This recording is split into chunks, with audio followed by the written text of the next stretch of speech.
রাহুল ছিল এক গরিব কিশোর যার বাবা মা ছিল না।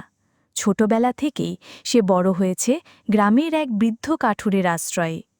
প্রতিদিন ভোরে উঠে সে বন থেকে কাঠ কেটে বাজারে বিক্রি করত। একদিন ঝড়ের দিনেও খাবার জোগাড় করতে বেরিয়েছিল রাহুল। গভীর জঙ্গলে সে হঠাৎ পড়ে যায় এক গর্তে, যেটা ছিল একটি প্রাচীন ধ্বংসাবশেষের পথ। ভেতরে ঢুকিয়ে সে দেখতে পেল একটি রহস্যময় ল্যাম্প, যার গায়ে লেখা ছিল প্রাচীন এক ভাষায়, আলো দাও, সত্য জানো, অভিলাষে বদলাও। রাহুল কৌতূহল নিয়ে ল্যাম্পটি ঘষতেই বেরিয়ে এলো ধোঁয়ার ভেতর থেকে এক জিন। সে বলল, তুমি এই ল্যাম্পের প্রকৃত মালিক, চাও তোমার 3টি ইচ্ছা। প্রথমে সে চাইল ভরপেট খাবার ব্যবস্থা, দ্বিতীয় ইচ্ছায় চাইল একটি সুন্দর পাকা ঘর আর সুন্দর পোশাক, তৃতীয় ইচ্ছায় চাইল গ্রামের সবাই তাকে রাজা হিসেবে সম্মান করুক।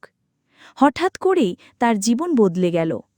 রাহুলের চারপাশে লোকজন মাথা নিচু করে চলত, বাজারে গেলে সবাই তাকে সালাম দিত। কিন্তু ধীরে ধীরে রাহুলের মন পরিবর্তন হতে লাগল। সে অহংকারী হয়ে গেল, বৃদ্ধ কাঠুরেকে বাড়ি থেকে তাড়িয়ে দিল।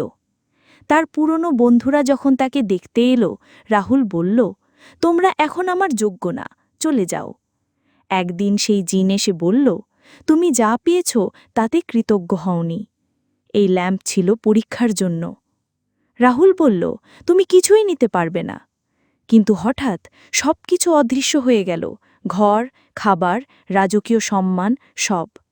সে আবার সেই গুহায় ফিরে গেল জিনকে খুঁজতে।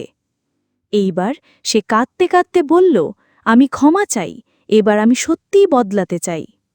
জিন ধীরে ধীরে আবির্ভূত হল, বলল, তুমি এবার সত্যিই শিখেছ, তবে এবার কোনো ইচ্ছে নয়, শুধুই সুযোগ। রাহুল এরপর নিজের শ্রমে ঘর বানাল, বৃদ্ধ কাঠুরেকে খুঁজে এনে নিজের বাবার মতো রাখল আর গরিবদের খাবার দিত। গ্রামের লোকেরা আবার তাকে সম্মান দিতে লাগল, কিন্তু এবার ভালোবাসা দিয়ে।